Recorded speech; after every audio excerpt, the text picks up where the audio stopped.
We officially made it through October. Thank Christ.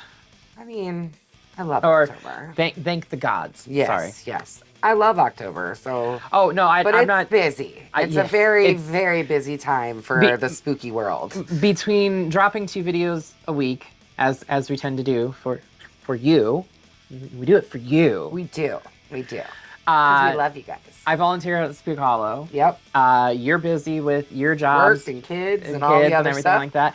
I also was working at Spirit. Yeah. This season. Yeah. So, yeah. It's been a very, very busy spooky season for us, and we're kind of happy that it's over, although spooky season's never over for us. Not on this channel. No. But hey, horror fans, I am /Sister Jen. And that makes me /Sister Hallie, and today we are dialing into The Black Phone, the 2022 horror hit directed by Scott Derickson. I pointed out in our last video when we introduced this that Ethan Hawke is returning to the horror genre after doing Sinister in 2012. Yes. Scott Derickson wrote and directed Sinister. Yes. And also starred Ethan Hawke and John Ramscombe. Yep. And I think we even discussed this in our last videos, that there's lots of directors, horror and not horror, who really like to stick with their actors, and I don't think there's anything wrong with that. Especially when you have a good relationship with the director. Yes. They know how to get the right performance that they want out of their actors. When Scott reached out to Ethan said, "Absolutely, I'll come back." Yeah. Sure. He was anxious to get back into the horror. And it was funny. I remember when this movie first came out, Ethan had even said he wasn't sure. He was cool and excited about going back into the horror genre. He wasn't sure how he felt about being the villain, but quickly changed his mind once he got on set and got to playing the villain. This film stars Mason Thames, Madison McGraw, Madeline. Yes, Madison. Why did I say Madison? I can't even read or speak right. Madeline McGraw and Ethan Hawke as the terrifyingly charismatic villain known as the Grabber. And fun fact, Black Phone 2 did just hit theaters, so now is 2 weeks ago, I think. Yeah, so now is the perfect time to visit the original and then go see the Black Phone 2, which we're planning on doing. Eventually, now that our schedules have cleared up a little bit. Yes, a little.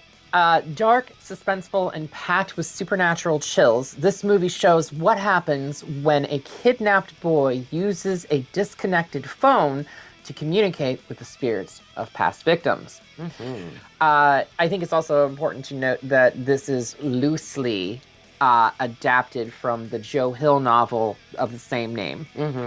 In the novel, the big difference between the novel and this, other than the time frame in which it takes place, I think the novel initially sets the everything in current time. Oh, okay. And this takes place in 82? 78. 78? Okay. 78. Because they say something about one of the boys said something about Texas Chainsaw Massacre, just saw that at the drive-in. Yep. It takes place in 78 in Denver. That was Scott Derickson's addition to this, was to set it in the 70s, the time frame in which he was growing up. But he grew up outside of Denver, Colorado. So he wanted it in that vicinity and everything like that. But they also changed the Grabber. The Grabber in the novel was initially a clown. Okay. And after Scott Derickson and Joe Hill were meeting, deciding whether they could adapt his source material into what this film ended up becoming, Joe Hill gave him his blessing. If you guys don't know who Joe Hill is, that's Stephen King's son. Yeah. But Joe Hill gave him his blessing because he said, and I'm paraphrasing here because I don't remember the exact quote, in the post Stephen King It world, a clown has been overdone. So they changed the Grabber from a clown to a magician. I love it. It's perfect. Just a little backstory on that. I love it. That's beautiful. Now, before we go digging into every terrifying detail, make sure you slash that subscribe button, stab the like button, and ring-a-ling the grave bell. Ring, ring, ring. So you don't get buried alive, and you stay up to date on all that we're doing right here on YouTube. I wish we had a Black Phone on the set right now. Oh, I know. Dang, we got that phone. No, I'm talking about a rotary phone. Yeah. So grab your phone, check the corners of the room, and don't ignore any calls, whether you can hear them or not. Yeah, because it is time to dial into the black phone. Bring. In 1978, a local serial child abductor and murderer, they're assuming murder just because none of the children have ever been found. Anybody's bodies, yeah. Known only as the Grabber, don't call him that. Yeah. Prowls the streets of a suburb in North Denver, Colorado. Finney Blake and his younger sister, Gwen, live in the area with their abusive alcoholic father, Terrence, whose wife died by suicide after having a series of disturbing psychic dreams. Yeah. We don't really find that out until a little bit, maybe about halfway through the film we find out. Yeah, well... But we know right away that mom's gone. Right. We don't know why she's gone right we away. We do get the scene where the father is beating Gwen with a leather belt for having visions. Yeah. And that scene was actually fought tooth and nail to keep in, because Scott Derickson wanted to keep it in. My dreams are just dreams! Say it again! My dreams are just dreams! I think the production company initially asked him to remove it, and he's like, why? There's nothing wrong with that. This is depicting something that actually happened in 78. I mean, I got whooped with a leather belt in the 80s, so... I didn't really need the leather belt. My mom maybe used it once. My dad had just massive bare hands. My dad used the belt on me once. I got a fly swatter, a metal or aluminum wire fly swatter. Yeah. That's what I usually got whipped with. That shit stings. Yes, it does. Yeah. Different times, folks. Far, far different times. I mean, we are in our 40s, so... Yeah. Finney is frequently bullied and harassed at school, but his friend and classmate Robin fends off the bullies. Robin's a fucking badass. He's a bad fucking ass. He is. He's like, he's like, got this bandana around his head. Yeah. And like at one point, he like beats the ever-living shit out of this like way bigger kid than him. And then like Finney is getting beat up on, or not quite. He gets cornered in the bathroom. And Robin walks in and basically like has blood all over him. He's cleaning himself off, and he cut his hands on the bigger guy's mouth because his teeth were sharp. Yeah. That is exactly what he said, man. Who would have known his teeth were so sharp? Yeah. But he basically told the people that were picking on Finney, get the fuck out, leave him the fuck alone. Yeah. And not so many words. Yeah. You're gonna have to stand up for yourself one of these days. Having inherited her mother's ability, Gwen dreams about the Grabber's abduction of Bruce, a boy Finney knew from Little League.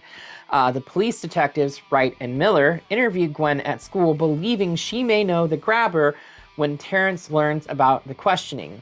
He beats Gwen. Soon afterward, the Grabber abducts Robin, and shortly thereafter abducts Finney as well. So in between all of that, so like Bruce we see Finney pitching to Bruce in a Little League game, and he after the game, Bruce hits a home run off of Finn, and he comes up to him and he's like, "Man, your arm is mint." Man, your arm is mint. You almost had me. Like grabs him by the arm. Your arm is mint. And it's literally like on the way home from that Little League game that Bruce gets abducted. I don't know if I'm it's pretty sure on the way. It's pretty quick after that. I think it might be very fast. I think it might be the very next day, which a lot of people made the parallel between this scene, like specifically the kid going home from like what we're assuming is going home from the Little League game. He did have a change of clothes on, so that's why I'm thinking it's the next day, or bare minimum the next day. Yeah. But a lot of people made the parallels between this scene and the scene in Dr. Sleep. Yep. I knew. Devastating scene in the entire fucking movie. Still makes my heart hurt. Anyways, so first Robin gets abducted, and then a couple days later, or not first Robin, it's Bruce Amata, and then a couple days later, or we assume it seems like it's happening really quickly. I would say that Bruce's Grab abduction and Robin's abduction probably happened within like maybe the span of like a week, 2 weeks, 2 weeks at most. Yeah. And then Finney's abduction probably happened within like a following week after Robin. Yeah, it seems like he is becoming more escalated. Anyways, so at that point, so Robin gets abducted and like, shit. I mean, like they get the phone call. Well, Gwen and Finney's dad get the phone call.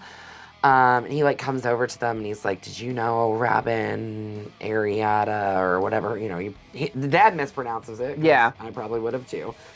I'm a parent. I can't help it. And then Finn corrects him and he's like, he like tells him what happened and it's actually we don't see him tell him what happened. Yeah, it just kind of cuts to the next day. Well, right?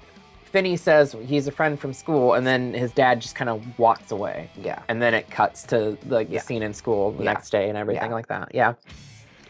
But yeah, and then at some point, like pretty quickly after Robin gets abducted, Finn is walking home from school. It's a Friday night, and he separates from Gwen. Gwen's going to her friend's house to spend the night. Because she goes to like every Friday night to spend the night with her friends. And Finney always takes care of Dad.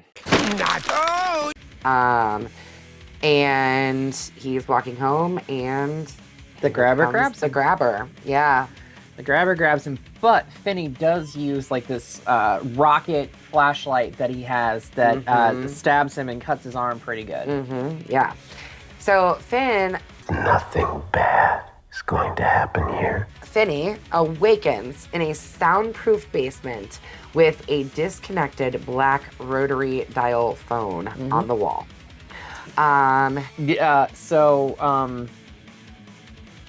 Joe Hill, I think, paid to set up a black phone in Scott Derickson's basement. Oh, yes. That's the best. After Scott Derickson bought a new house, right? Yes. Joe Hill set it up to where every time the phone was picked up in the basement, it would call Joe Hill directly.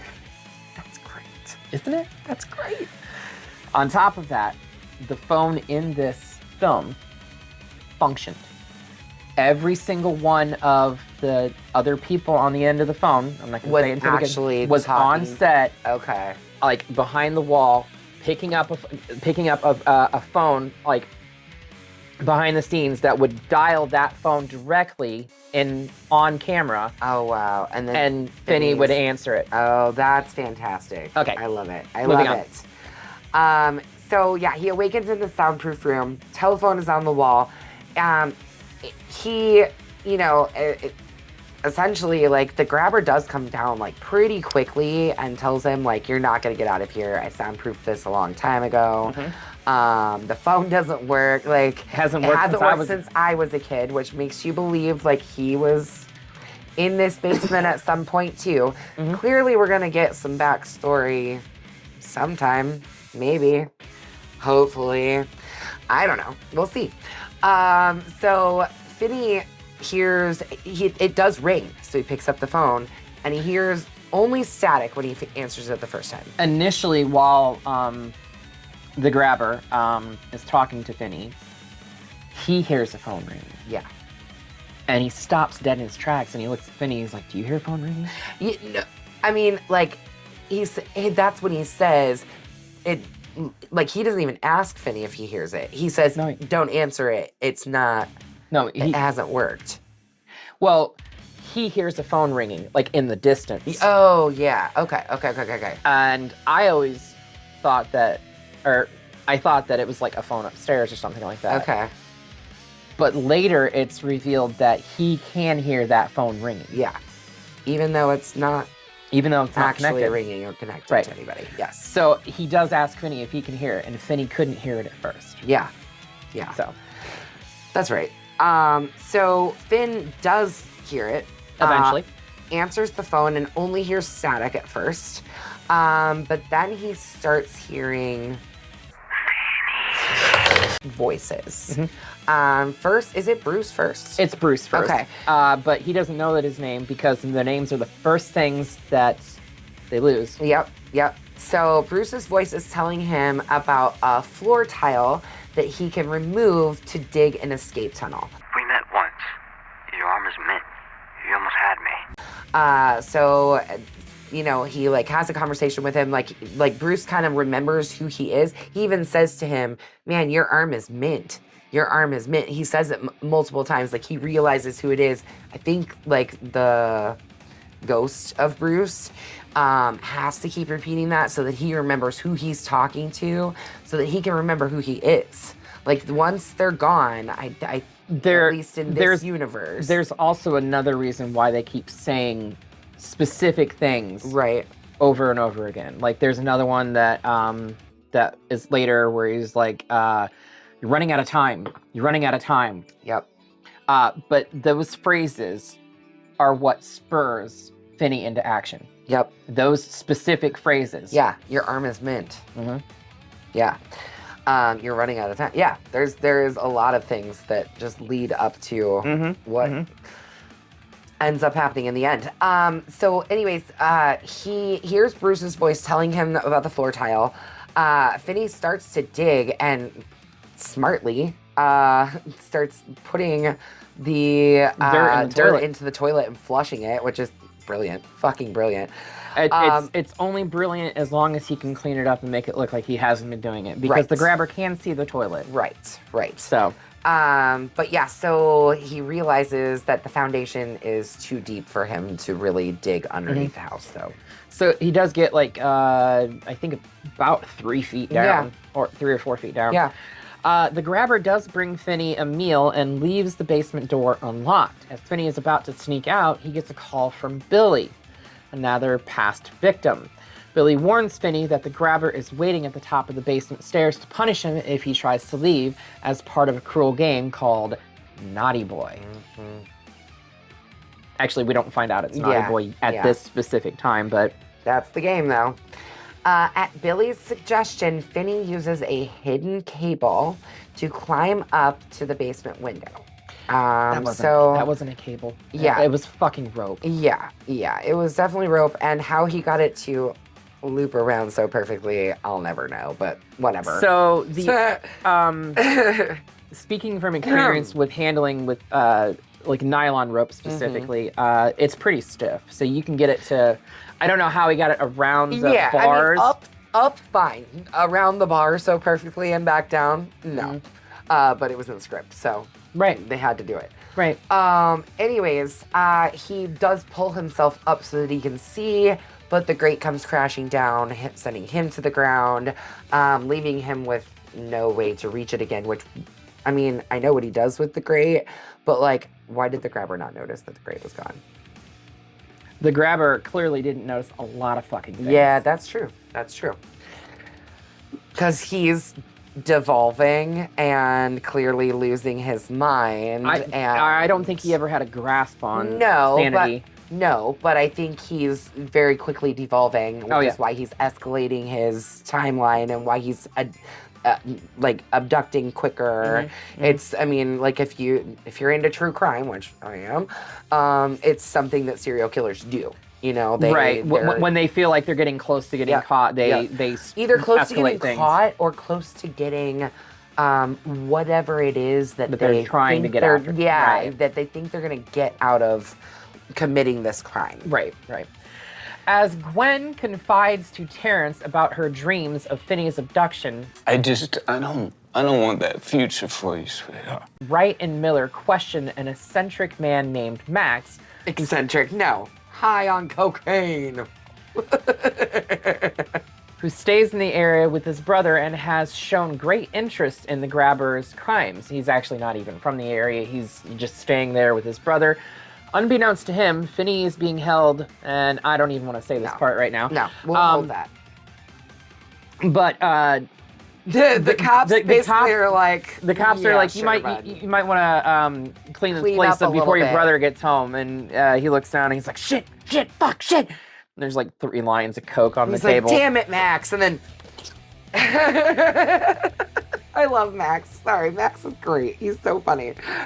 So Finney then receives a phone call from Griffin, a third victim, who gives him the combination to the lock securing the house's front door and tells him that the grabber has fallen asleep. Now, the combination is scratched into the wall, so he has to find that. At about knee height, so the grabber wouldn't see it. Yep, and it's also just like a string of numbers, so he has to figure out what the actual combination is. There's multiple different combinations that And if you've never tried to use a combination lock, it's typically a number of either 0 to, I think, like 33 or something like that. I think 39, 36 maybe. 39 maybe.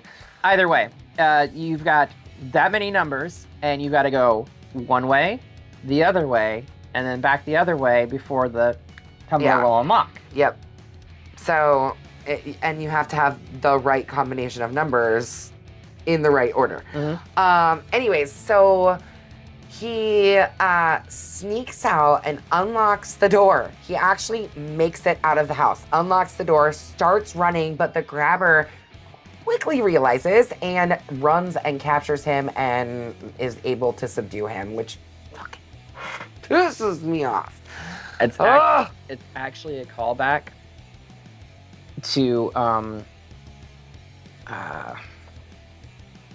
which killer was it? The cannibal.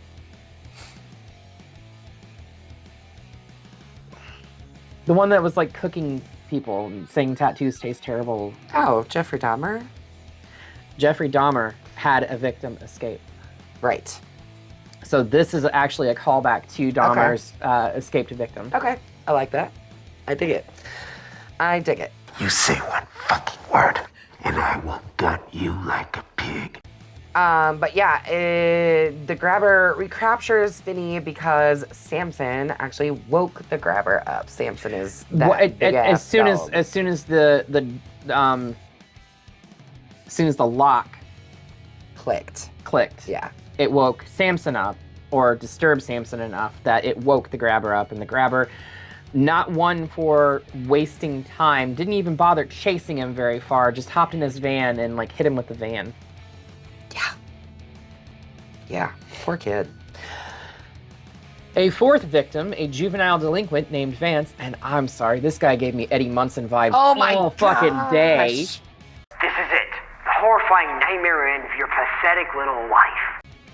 Right? Yeah, I mean, the mullet, the attitude, all of it. Right. All of it, yeah. Calls to tell Finney he can break through a wall and into a freezer in an adjacent room. Finney does so, but finds the freezer door locked.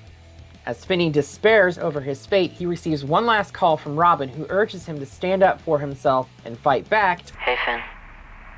What's happening? By packing the phone receiver with dirt and using it as a bludgeoned weapon. Finney Ashley... You raise the phone, take a fast step back, step forward, step back, and swing. Argues with him about the whole, like, well, you were stronger than me and you couldn't fight back. What makes you think I can? He's like, yeah, but you could always take a lick. You keep on taking them. You could always take a lick, and you could. And that was the thing about you. Probably you always his got back dad up. beat the shit out of him all the time. He's like, you're a fighter. You've got this. Yeah. Question about Vance. So he gets brought back by the police to that house. Who do you think Vance is in relation to the family? I'm thinking that he might be a relative of the grabber, but not the grabber's son. Okay.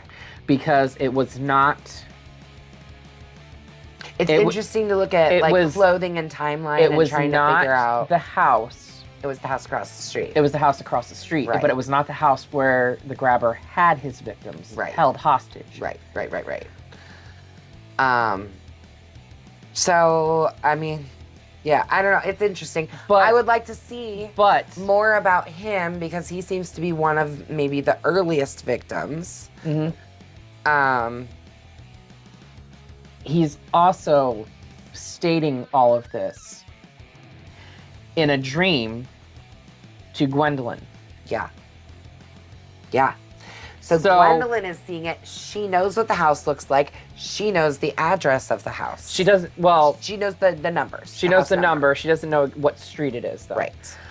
She does convince her dad to drive her around. First, she's riding around on a bike for forever, trying to find this house herself. Actually, she's trying to find the house that she saw Finney screaming at a door at in one of her visions. So we talked about this right before recording. There's this scene where she initially she gets out like a cross and some prayer cards and stuff, and she's like, Jesus, please help me find Finney, help me to have a dream. And then she wakes up the next morning and she's like, what the fuck, Jesus? Sorry. I feel really funny saying this on camera. I don't. Bleep it if you have to, Nope. if we can't get it through censors or whatever. But she's like, fuck you, Jesus. I'm starting to think you're not even real. And I was like, girl. Anyways. I mean, technically.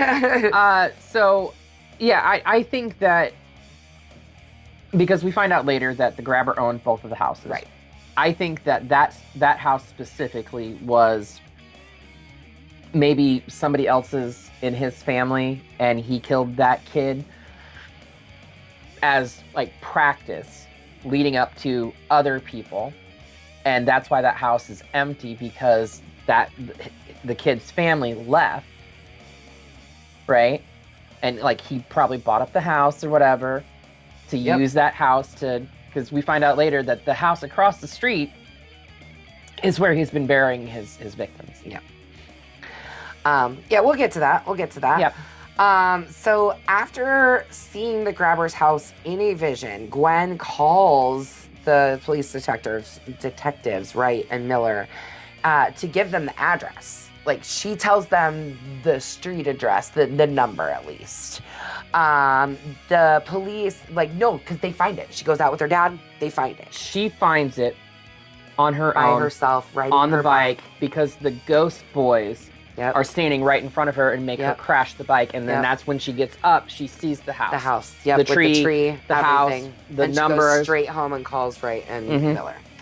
But her dad had been driving her around at some point. Like, her dad was on board at this point.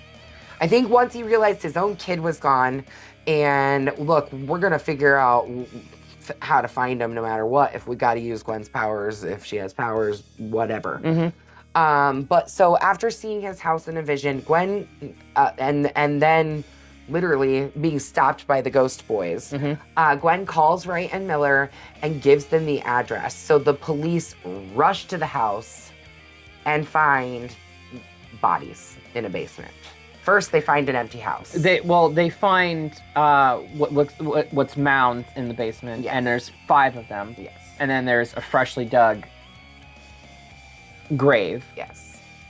Which means that they know that the grabber's getting desperate and getting ready to kill Finney. Yeah, so meanwhile, Max realizes that Finney is being held in his own fucking basement and rushes downstairs to free him. Not rushes. Well, he hesitantly goes down. Yeah, he's like, aw, shit. Shit. Like, he gets down to the bottom of the stairs and he opens the door and he's like, No fucking way. fucking knew it. I knew he was hiding something from me. Yep. And then, what? Seconds later, the grabber buries a fucking axe into his own brother's head. Yeah, because Max says that, don't worry, my brother's out running an errand or whatever. Called off to work, I think. Yeah. And then the grabber attacks Finney. Basically deciding that Finney was a naughty boy at this point. Right. And it's time for his endgame. Right. So he initially tells Finney, he's like, look what you made me do. Look what you made me do. Kill my own brother. Yeah. And then he pulls the axe out of his brother's head and chases Finney around the basement with it. And yeah. Yep. Finney uses the byproducts from his previous escape attempts to trap the grabber. Trap the grabber, so that the tunnel that he was digging, he took the grate and put it down inside of it. Put the grate down inside of it. He put a blanket over the hole, so the hole was nobody saw it. Yeah. I miss you, Robin. Then get out for me. Use what we gave you. Because either way, even if the grabber wasn't coming after him, if he went down there, he would fall into the hole and break his ankle. And get hurt pretty badly, and then Finn would be able to get away. In theory. So yeah, and he did pack the phone receiver with dirt, just like Robin told him to do, and trained with it and everything. Step forward, step back, step forward again, and step swing. back, and swing. Right. Yep. So Finney lures the grabber over there. The grabber falls through the blanket, breaks his ankle on the grate below from the bars from the window. Then he grabs the receiver and starts just beating the ever-living shit out of the grabber. Yep. To where he finally... But before this, the grabber had tied the dog up downstairs in front of the door so that Finn couldn't escape, too. By the way. He also said he was going to take his time with him, but after making him kill his brother, I'm going to make sure this hurts. Yeah. That's what the grabber said to Finney. Finney's going to make sure it hurts for the grabber. Right. So, Finney, wraps the receiver cord around the grabber's neck, hops over him, starts strangling him. The phone rings. And Finney's like, "It's for you," puts it up to the grabber's head, and... Welcome to the end of your pathetic little life. Finn's arm is mint! It's all of the Ghost Boys, basically telling him... Saying their lines, too. You know, the lines that they've been saying, and yeah. I couldn't kill you, punto motherfucker, but my friend's gonna do it for me. Yep. Yep. So, he does that, and literally pulls so hard that he breaks the grabber's neck. Yep. Good job, Finney. Then he gets up, goes to the freezer, grabs the meat to distract the dog so he can get up the steps. Yep. He gets up the steps and out the door, and the police are across the street at the other house. Yeah. With the victims. Yeah. So Finney walks out the front door, which turns out that the police are across the street, but sitting on the front porch, thinking that her brother is one of those bodies in the basement. Gwen is just sitting there. And she looks up and sees Finney walking out of the door of the house across the street. And that moment of just oh God, she got him. You know, anyways. So the Terrence, their dad, sees him coming to and immediately runs up to them and begs for forgiveness. And vows that he would do better. Yeah, for the way that he had been treating them, and vows to do better. Sometime later, though, Finney is now walking back into school, viewed as a freaking hero, and clearly a lot more confident, and sits next to his crush, who we've seen a couple of times at the who ended up being his lab partner for the dissection of the frogs, I think, right? Yep. And she says, "Hey, Finney," and he says, "You can call me Finn." It's pretty cute. You know, because he's a big boy now. He feels like a big boy. Yeah. And I love the respect that his bullies showed him. Yep. After he's walking back in after killing the grabber and everything like that. Yep. So that's our film, guys. Yeah, that is our film. We cut to black. That's it. No more black phone. Except there is. There's a sequel. Yes. One thing that I forgot to point out while we were talking about this, John Rascombe's scene when the cops show up at the house and he's snorting the coke and everything like that. Yeah. They wrote that for him, for the actor. Oh, really? Well, they wrote it specifically for him because Scott Derickson wanted to work with him again. Yeah. But they also felt like at that particular point in time in the film, after seeing everything that we had seen, they needed a little levity in the film. So they wrote this scene with him in mind to do it, and they put it in the film to lessen the tension. Give a little comic relief in the middle, yeah. Right, and it worked effectively, in my opinion. But I just thought that was interesting that they wrote that character for him. So I really want to get my hands on the book now. Yeah. To see how much different the book is compared to this. Because if they wrote that character for him, then that character doesn't exist in the book. It changes. It changes the outcome of the resolution of the film. Yeah. Or the book or the story or whatever. Yeah. Hey guys, we're in a different outfit. Yeah, because we've got different sets. We've got different everything. So we fucked up when we recorded the review for Black Phone. We didn't even talk about the damn mask. And like the mask that Ethan Hawke's character wears the entire time. Which one is like so cool. It has multiple different like facial expressions. There's a sad face, there's a happy face, blank face. But who was it created by, Hallie? The one, the only, Tom Savini. Gordaddy himself.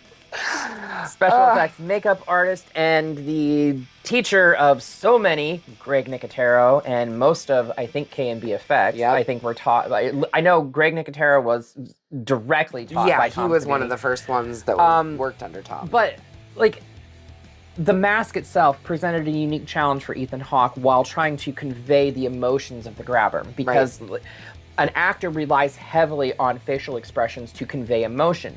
When you are stripped of that, and you have something covering your face, and I know this from acting. Yeah. You have to find other ways to be expressive. So a lot of body movement and stuff like that becomes how you express things. This is why I love Art the Clown so much. Had to go there, didn't you? I did. But so that was one of the things that really attracted Ethan Hawke to the role of the grabber was the removal of that. Mm-hmm. So it presented a unique challenge for him. And mind you, at the time that they were filming this, Ethan Hawke was 51 years old. Yeah.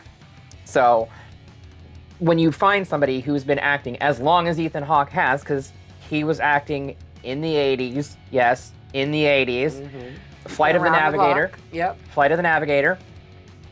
So to find a challenge that he has not met is incredible, to say the least. But yeah. I'm sorry that we didn't mention it. We're cutting in right here in the middle of the video in different outfits and stuff because how could we forget?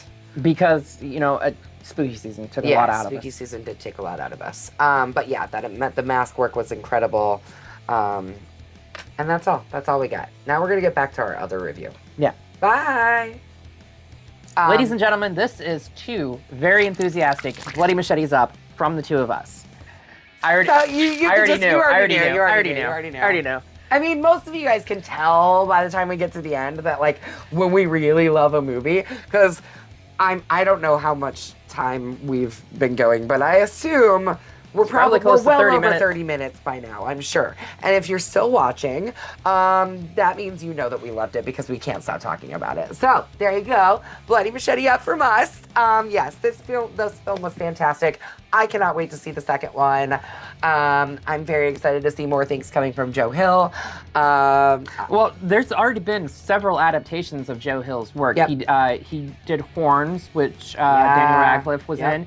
He did Nos for A2, which got adapted into a 2-season story arc on AMC. There's been other ones. Those are just the two that I can think of off the top of my head. So yeah, I'm excited. Oh, Lock and Key. He did the series Lock and Key on Netflix. It ran for 3 seasons. That was based off the graphic novel that he was writing. Okay, gotcha. But yeah, definitely excited to see what he's got in the pipeline for the future, and can't wait to see the Grabber too, or the Black Phone too. I'm gonna call it the Grabber. All right, let's get it out of here. And speaking of two, want to do a sequel? What sequels have we not touched? What sequels have we not touched? Part 2. I'll let your Google. She hates me. I promise. I don't hate you. I don't hate you. In fact, I love you, but I hate the stupid shit you say all the time, Jenny. Jesus. I don't. I just. Speaking of Jesus, he wept the last time we talked about this fucking franchise. Does that give you a clue? Jesus wept.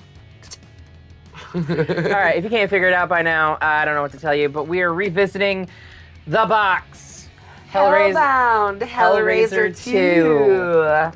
So come on back next week, guys, where we will be slicing and unpacking the box. Yes, unpacking the box that is Hellbound Hellraiser 2. Yeah. So until next time, make sure you slash the subscribe button, stab the like button, and ringling the grave bell so you don't get buried alive, and stay up to date on all the things that we're doing on this crazy ass channel. 3 years. People. I know. 3 years, and she still right. can't fucking get it right.